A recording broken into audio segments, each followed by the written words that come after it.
જય શ્રી કૃષ્ણ. નમસ્કાર મિત્રો. જય શ્રી રામ. હર હર મહાદેવ.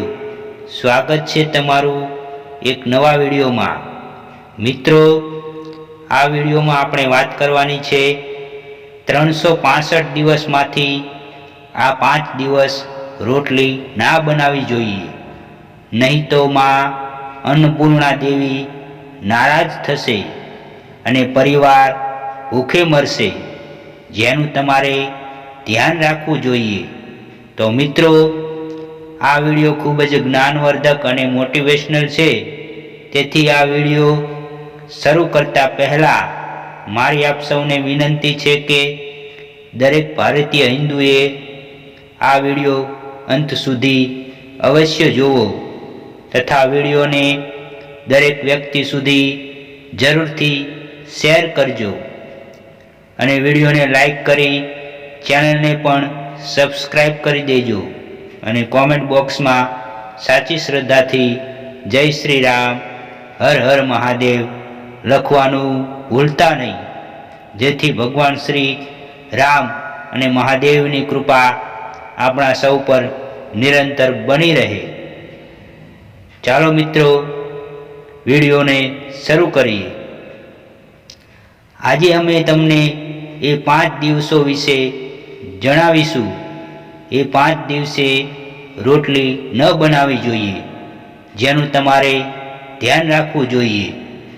તમે એકાદશી પર અક્ષત એટલે કે ભાતના બનાવવા શાસ્ત્રીય નિયમો વિશે સાંભળ્યું જ હશે, પરંતુ શું તમે જાણો છો કે એવા 5 પ્રસંગો છે જેમાં આપણે ભૂલથી પણ ઘરે રોટલી ન બનાવવી જોઈએ? જો આ કરવામાં ન આવે તો ધન અને અનાજની દેવી માતા અન્નપૂર્ણા રિસાઈને જતી રહે છે અને પરિવારને ભૂખે મરી શકે છે. 1. માં લક્ષ્મીનો તહેવાર. સનાતન ધર્મમાં કહેવામાં આવ્યું છે કે દિવાળી સહિતના લક્ષ્મી સાથે સંબંધિત તહેવારોના અવસરે રોટલીને બદલે ઘરે જ વાનગીઓ બનાવવી જોઈએ. આ દિવસે પૂરી, હલવા બનાવી તેનું સેવન કરવું જોઈએ. જો તમે તે દિવસે રોટલી પણ બનાવો છો તો એવું માનવામાં આવે છે કે તમે માં લક્ષ્મીના આગમનથી ખુશ નથી થયા. 2. નાગપંચમી.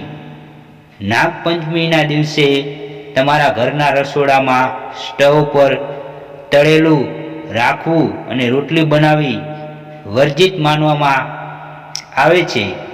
શાસ્ત્રો અનુસાર વાસણને સાપના કુંડાનું પ્રતીક માનવામાં આવે છે.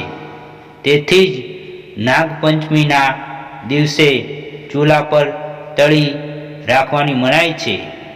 તેના બદલે તમે તે દિવસે પોટમાં બીજી કોઈ પણ વાનગી રાંધી શકો છો.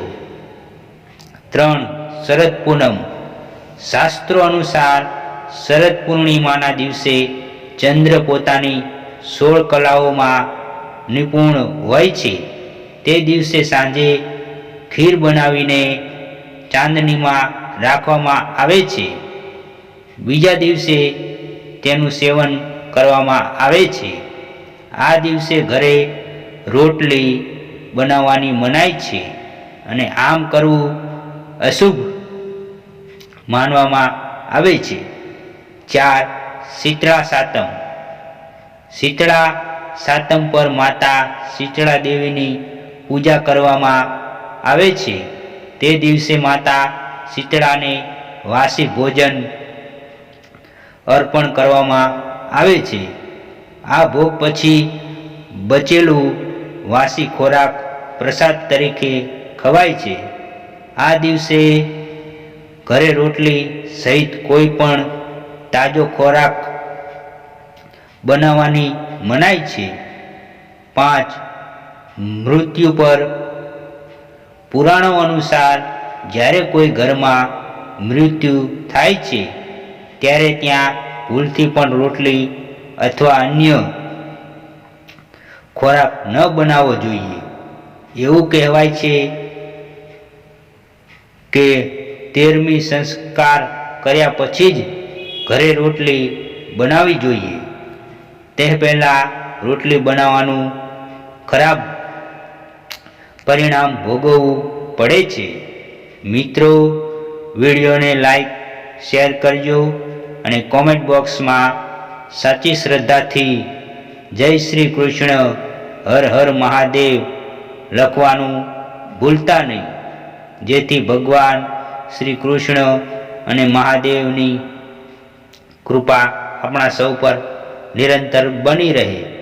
અને મિત્રો, તમે હજુ સુધી અમારી ચેનલને સબસ્ક્રાઈબ ના કરી હોય તો સંજુ ગુજરાતી સ્ટોરી ચેનલને સબસ્ક્રાઈબ કરજો.